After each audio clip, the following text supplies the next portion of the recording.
బట్టలు మార్చేసుకున్నావా? నీకు మీ అమ్మ బాగా గుర్తుకొస్తుందా? సరే అయితే వెళ్ళిపో అక్క. ఇంకొకసారి మీ అమ్మగారు మిమ్మల్ని పంపించేస్తే నేను హెల్ప్ చేయలేను. సరే, మరోసారి నేను మా అమ్మను ఇబ్బంది పెట్టను. బాయ్ అక్క.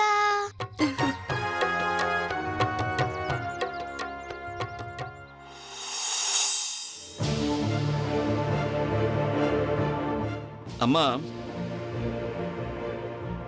నువ్వు కంగారు పడకు, చూస్తుండు, అంతా సర్దుకుంటుంది. రియా ధైర్యకి నచ్చజెప్పి ఇక్కడి నుంచి వెళ్ళిపోతుంది. కానీ చాలాసేపే అయినట్టుంది కదమ్మా. అంత టైం ఎందుకు పడుతుంది? చూడండి, నాకు చెప్పడానికి వచ్చి మీరు కంగారు పడుతున్నారా? మీరే అన్నారు కదా అన్నీ సర్దుకుంటాయని. మరి సర్దుకుంటాయిలేండి, మీరింకేం ఆలోచించకండి. సంతోషి మేడం, నువ్వేం భార్యవి? ఒక అమ్మాయి నీ భర్త గదిలో అంతసేపటి నుంచి మంతనాలాడుతుంటే నువ్విక్కడ టీ స్నాక్స్ తయారు చేస్తున్నావా?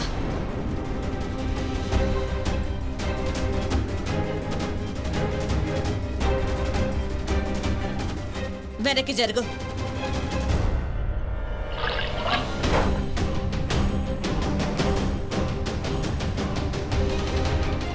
చెప్పేది జాగ్రత్తగా విన్నువ్వు. రియా కోసమని టీ తీసుకెళ్ళక్కర్లేదు, అర్థమైందా? మధు, నువ్వలా కంగారు పడకు, ఆమె కాసేపట్లో వెళ్ళిపోతుందిలే. మావయ్య 15 నిమిషాలు మాత్రమే తనకి మనం ఇచ్చిన టైం, కానీ ఇప్పటికి 3 గంటల పాటు వెయిట్ చేశాం. అంతగా ఏం నచ్చ చెప్తుందంటారు మన ధైర్యానికి తను? మధు మేడం, మీరేం కంగారు పడకండి. నాకేమనిపిస్తుందంటే ధైర్య సార్ రియా మేడం చెప్పింది వింటున్నారేమో, అందుకే ఇంత టైం పడుతుంది. మీకు ఇంకో విషయం చెప్పనా? ఈరోజు మొదటిసారి ధైర్య సార్ నాతో మామూలుగా మాట్లాడారు. నీకేమీ అర్థం కావడం లేదు సంతోషి, అందుకే నోరు మూసుకో. నాకు ధైర్య గురించి బాగా తెలుసు. తను రియా పేరు వినగానే బలహీనమైపోతూ ఉంటాడు. ఒకవేళ మావయ్య తను నార్మల్ గా మాట్లాడాలనుకుంటే అందరి ముందు కూర్చొని మాట్లాడొచ్చుగా, అలా గదిలో తలుపేసుకొని మాట్లాడాల్సిన అవసరం ఏమొచ్చింది? అమ్మగారు, ఈ సూట్ కేసులు ఎక్కడ పెట్టమంటారు?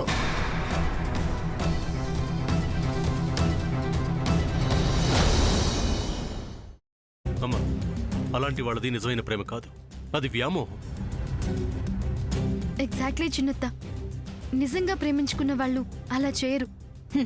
ఎంత మనసు విరిగిపోతే కన్న కూతుర్ని పట్టుకొని మా దృష్టిలో చచ్చిపోయా ఉంటుందా తల్లి? అది సరే అమ్మా, తన కూతురుతో తన ఆ మాట అనేటప్పుడు ఆమె మాటల్లో వ్యథ, కళ్ళల్లో బాధ గమనించావమ్మా? పెద్దబాబుకు బర్త్డే విషెస్ చెప్పు కూడా వెళ్ళాం కదా. ఊరికే ఎలా కాలిపోతుంది? మంట పెడితేనో పడితేనో తగలబడుతుంది.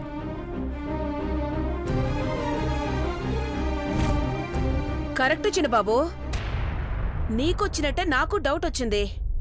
పార్వతే షర్టును తగలబెట్టిందనుకుంటా.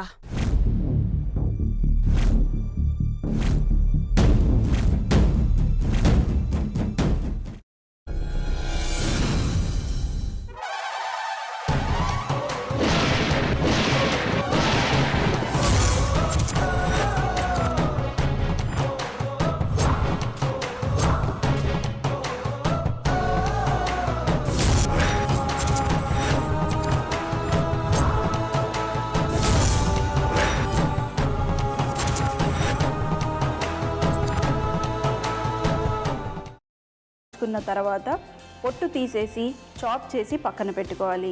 ఒక ప్యాన్లో కొద్దిగా నూనె వేడి చేసి అందులో ఆవాలు, మినప్పప్పు, శనగపప్పు, కరివేపాకు, సన్నగా తరిగి పెట్టుకున్న ఉల్లిపాయలు వేసుకుని 1 నిమిషం పాటు వేయించుకోవాలి. ఆ తర్వాత కాల్చి కట్ చేసి పెట్టుకున్న వంకాయని కూడా అందులో వేసుకుని బాగా మిక్స్ చేసి బౌల్లోకి ట్రాన్స్ఫర్ చేసుకుని అందులో తగినంత చిక్కటి పెరుగు లేదా పల్చటి పెరుగు వేసుకుని మిక్స్ చేసి అన్నంతో కానివ్వండి, చపాతీతో కానివ్వండి సర్వ్ చేసినా చాలా బాగుంటుంది.